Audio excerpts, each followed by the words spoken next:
think I have to be careful what I say.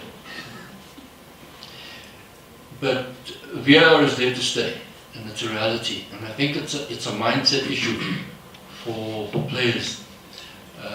The captain, the manager is here for Banyana as an example, and she will tell you that I met with the players, coach, the technical guys, and explained to them the issues on VAR.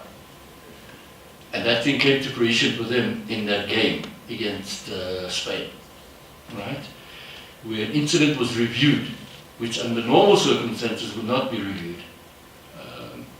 So those are a little bit of an issue, and I did discuss this with the Bafana players as well, around that, and saying to them that it's probably a little bit of a disadvantage that it comes in so late into the tournament, because if you looked at, I'm not sure which game it was, 2-3 nights ago, one of the players that stood like this and the ball was hit against their arm and everybody was looking for a penalty. I think it was the Morocco game, if I remember correctly. That in VAR would have probably been given, because that's what happened during the World Cup in Russia. Every time a ball touched somebody's hand, no matter where it was, they gave a penalty, whether you were pulling your hand back this far or not. They gave that thing as a penalty. So it's really about the players being focused and not trying to get away with some silly stuff as well as they would have done in the past. Sometimes you do a free kick, not a free kick, you get tackled by a player, you get a bit irritated, you walk past him, you give him a little nudge on the ankle. If that is seen and the player, and this is what the other players are a little bit more mentally savvy sometimes are doing this, and North African teams in general are very good at this. We saw that in our game against Libya. We got that penalty against us, which should never have been a penalty.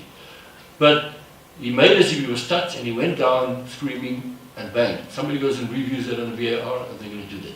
It's here to stay, and people need to know how to deal with it.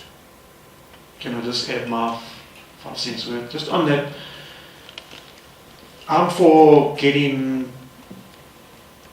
decisions correct. If we can get more decisions correct, I'm for it. What I've seen in a little bit of the Women's World Cup and the other tournaments that I've seen that are using VAR, the concern comes for me in the human touch element to VAR. I think sometimes, like there's tackles made, and as if you've played the game before, that was not the intent of the player. I can visibly see it might look worse on a camera than it was actually on the field of play. So that's my concern about VAR. Yes, we want to get more decisions correct, but my concern is, and we've been on the bad end of VAR decisions from national teams, under 20s. In the first match against Argentina, where we won 1-1, and they would have played on, So we end up penalty against, and we lose a man in the next moment of the incident. So we've been on the bad end and against Spain, and lost a man and lost a woman, and so it hasn't really worked for us. So hopefully in the going forward it can work for us. But I'm just talking from, we've got to be really, the players have to be a little bit sharper and more mindful of the fact that, be careful. Pulling incidents that you usually do, and as defenders or whatever, you do in the game.